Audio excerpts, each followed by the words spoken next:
Thank you very much for writing that book. As you know, I've been wanting you to write this for 20 years now, and I'm so pleased that it's here, and we can all share in the memories. And I want to talk about memories shortly. But before I do that, I think I want to say how evocative the poems are. I'm sure there is not a single person in this room who did not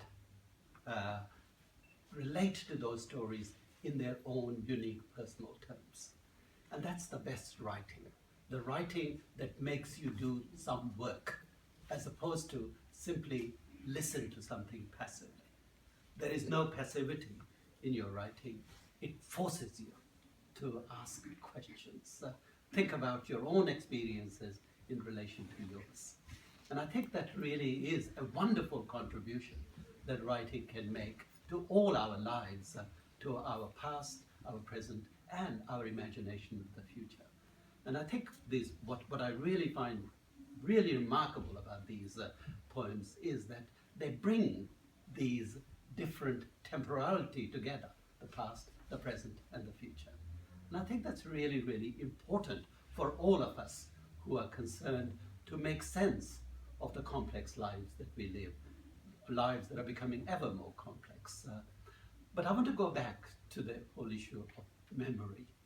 When I first tried to interview you, you simply kept on saying, no, I can't recall. And as you said in that wonderful poem, I've never been actually included in it before, but you kept on saying, and I still am not sure. Was it a case of not remembering, or was it a case of suppression of memory? And if it was suppression, then why? And this is something that you might want to reflect on, you know? Yeah. What was going on when you kept on saying, I cannot recall? Well, the truth is I didn't. I couldn't remember. And you kept asking me about the arrival. And I couldn't remember, you know, and I thought, it's very rare that I'm lost for words. You know, I can usually talk about everything, and so I was kind of stunned, and I thought, there's something going on. You know, something going on here that I just can't access it. And I knew you were a bit, I don't know what you thought, but I knew you thought it was a bit strange. And of course, you know, the next day, I started flashing some particularly painful memories, you know, of after I arrived, fights with my husband, you know, wondering where I was, what I was going to do here, you know, what I had done. And so I think, you know, there's been so much mixed pain and difficulty, as well as pleasure and excitement that are coming, that I just didn't, you know, I put them there, even though I've talked about a lot of things about, you know, that whole thing about actually leaving and arriving. I guess they were suppressed, but I couldn't get them. I couldn't get it. What I found surprising was that in my own memory of the first few days and of the experience of leaving, they are as vivid as if they were yesterday. You know, so that's the contrast that puzzled me. You know, why is it that I was able to remember almost blow by blow description? You know, I thought about that, and I thought, well, you know, you were 15. You came with your family. There would have been a lot of conversation about leaving and about arriving, you know, in the family. And I was quite, you know, I was doing this on my own. I was, you know, my parents weren't happy about, we could gather about who I was marrying anyway.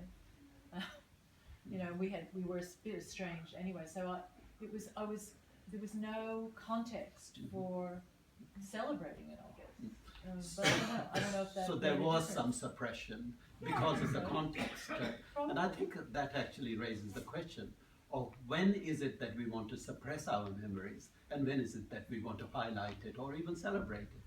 But I think I want to actually go further and actually ask, because when you started writing, it all came out, you know, and came out very rapidly. And the process of writing itself enabled for memories that you were suppressing in an interview, you know, you were able to express in great detail, you know. And I think that actually raises the question about speaking the memory and writing the memory. Could you say something about the distinction between speaking the memory and writing the memory? I mean, I've told friends in this audience will know, I've told you many of these stories over the years, and people have heard, and when you read some of them, you'll find others that are familiar to you. So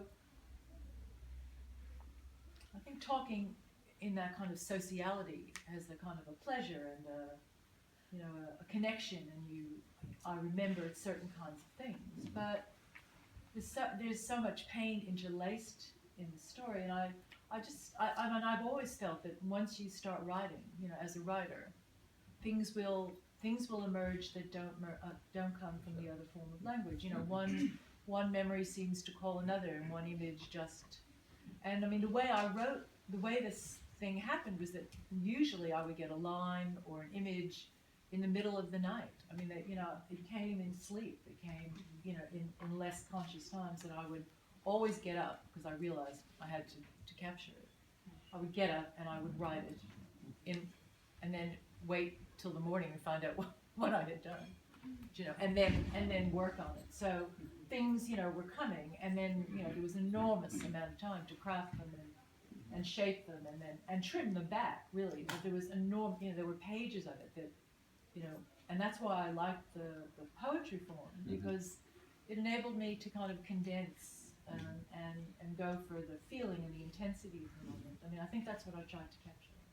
But it's not only poetry form, it's prose poem. Yeah.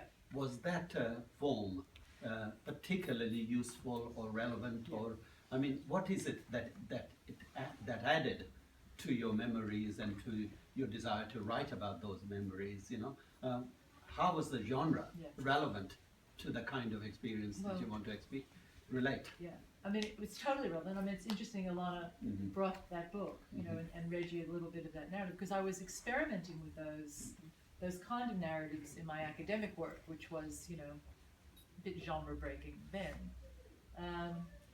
But I didn't really have the facility of a poet. So one of the things I had done the last 9 years since I left full-time at Deakin was to try and, immerse myself into poetry and, develop my skills further as a poet, because academic writing squeezes poetry out of you. I promise you.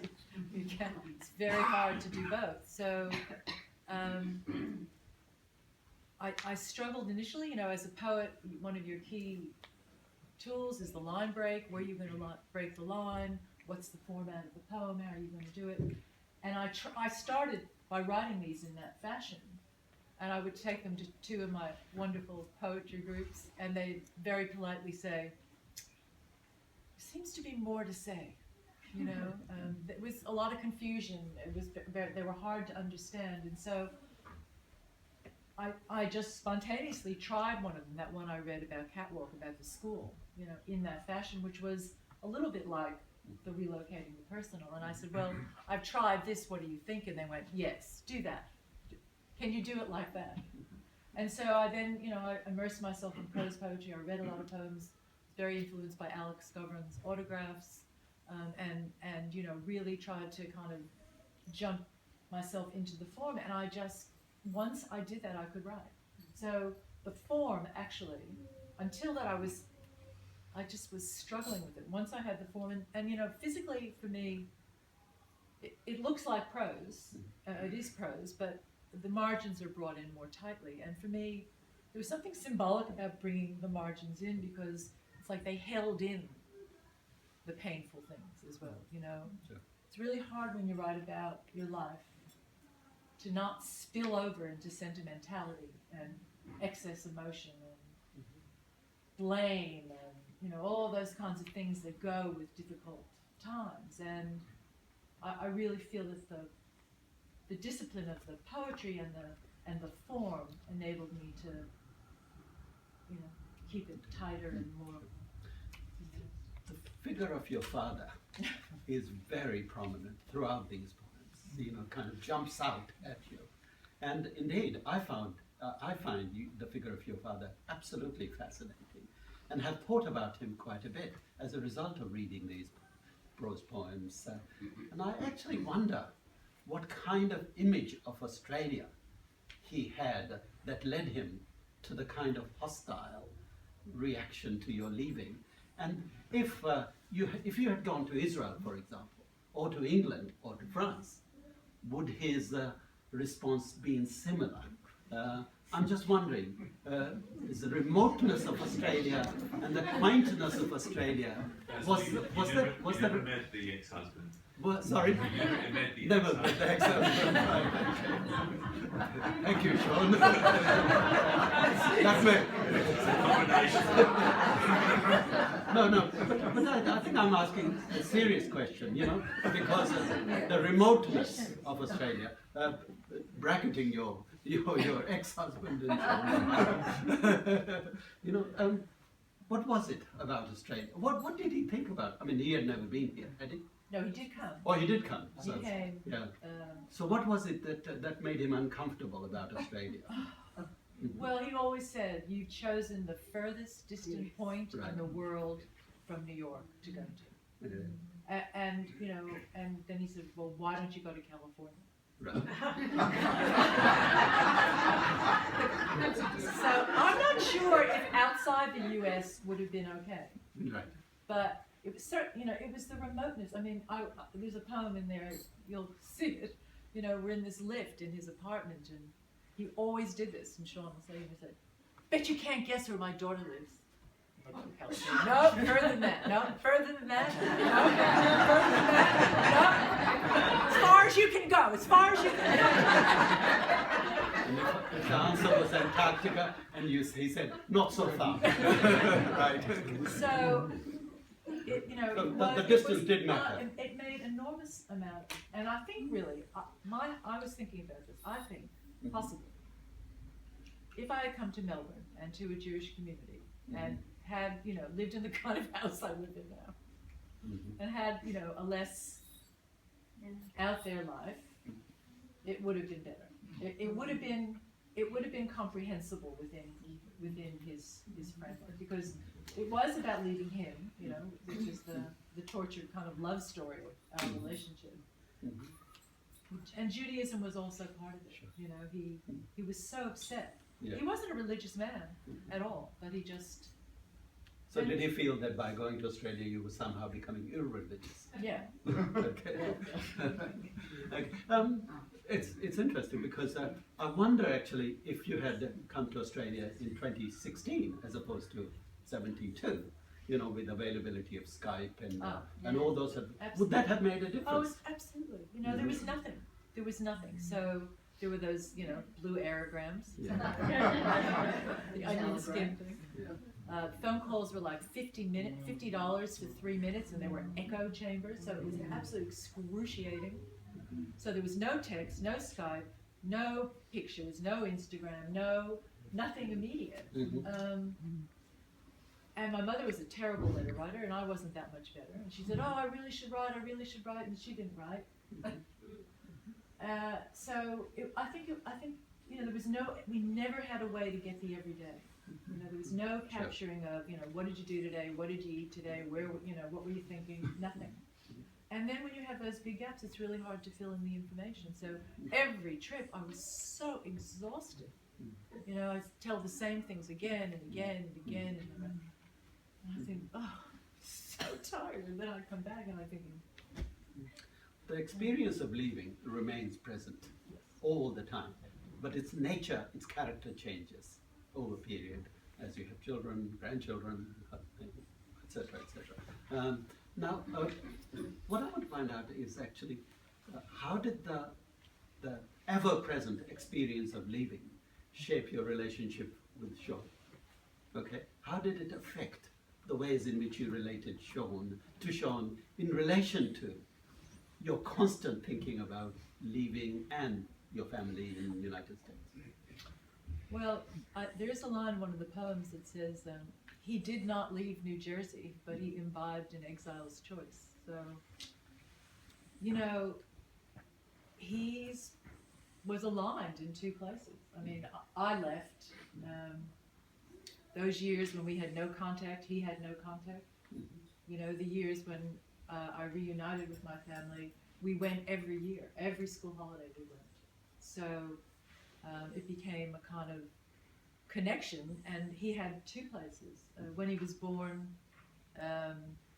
he could only be an Australian citizen, but I registered his birth with the American consulate, and so he was able to become American at age 23. And then the legislation changed, and he automatically became a dual citizen. So, you know, he's a two passport, two family, and on his gap year, I thought was really interesting, he went to the United States on his own and engaged my family unmediated by me. Which is always a big thing for children, I think, and it was quite a big thing. So I think he's always had quite a strong connection, but he's also, you know, been witness to the pain and the difficulty. Finally, I want to ask you, is there another book of these memories, of these experiences waiting inside you? Well, you know, there's so much that I left out.